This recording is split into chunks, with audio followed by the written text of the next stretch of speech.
In this video, we are going to work through an example of how to calculate the work needed to compress a spring. So let's jump right into this example. It says, a certain spring has a spring constant of 700 newtons per meter. Calculate the work required to compress this spring by 20 centimeters.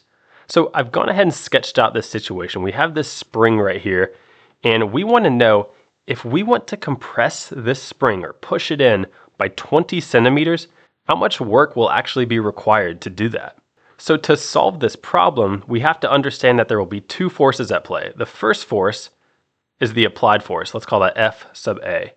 So this is the force we're actually applying to push this spring or compress this spring. And when we do this, there's going to be a force that opposes this called the restorative force. Let's call that F sub R. And the reason it's called a restorative force is because it's the force from the spring that's trying to restore this spring back to its natural length. So when it's compressed like this restorative force is trying to push it back to its natural length. Now, according to Hooke's law in physics, the restorative force of a spring is equal to negative K times X, where K is the spring constant and X is the displacement of the spring from its natural length. Now, in this situation, the applied force is going to be the exact same magnitude as the restorative force, but it's going to be in the opposite direction. So the applied force, instead of a negative K times X, is going to be a positive K times X. Now, in previous videos, when we were calculating the work done on an object, we used this formula.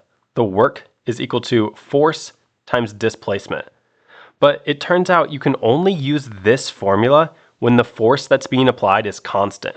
And it turns out when you're trying to compress a spring like this, the work that is done is not constant. And in fact, the more and more you try to compress the spring, the more force is required. So you may have experienced this in real life if you've actually tried to compress a spring with your hands. To compress it just a little bit only requires a little force, but the more and more you compress it, the more force is required. So if you were to create a graph, let's do a graph like this that shows the force versus the displacement, what you'll find is that the force needed increases as the displacement increases. So the greater the displacement, the greater the force that is needed. So to find the total work that is required, we have to find the area underneath this curve right here.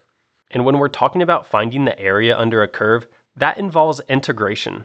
So what we can say is that the work required, to find the work required, we have to integrate the force function with respect to x. So we'll say dx. Now we mentioned earlier, the force that's being applied, that's equal to k times x. So we can replace this with k times x. So the work required is going to be, we have to integrate k times x dx. Now, k is a constant, so we don't have to worry about that, so we can pull that out front. So we get the work required is equal to k times the integral of x dx. So to integrate x, right now the power is 1, or the exponent is 1. So to integrate it, we increase this value by 1, so we make this a 2, and then we divide the whole quantity by that new exponent. So what we get is w is equal to k times, this becomes x squared, and we're dividing that by 2.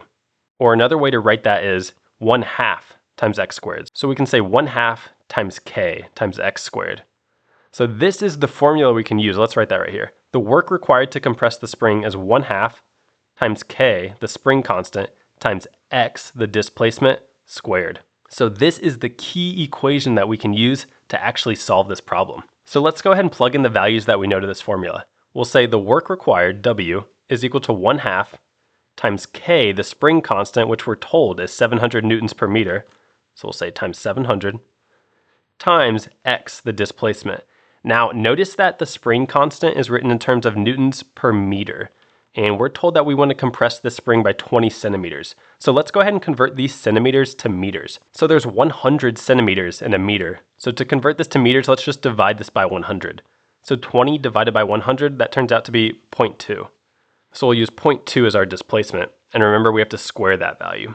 So if we simplify a little bit, we get 1/2 times 700 times 0.2 squared turns out to be 0.04. And if you punch this into a calculator, this comes out to 14. And when we're talking about work, the units we use are joules, so we'll say J. So that will be our answer for this one. That is the work required to compress this spring by 20 centimeters.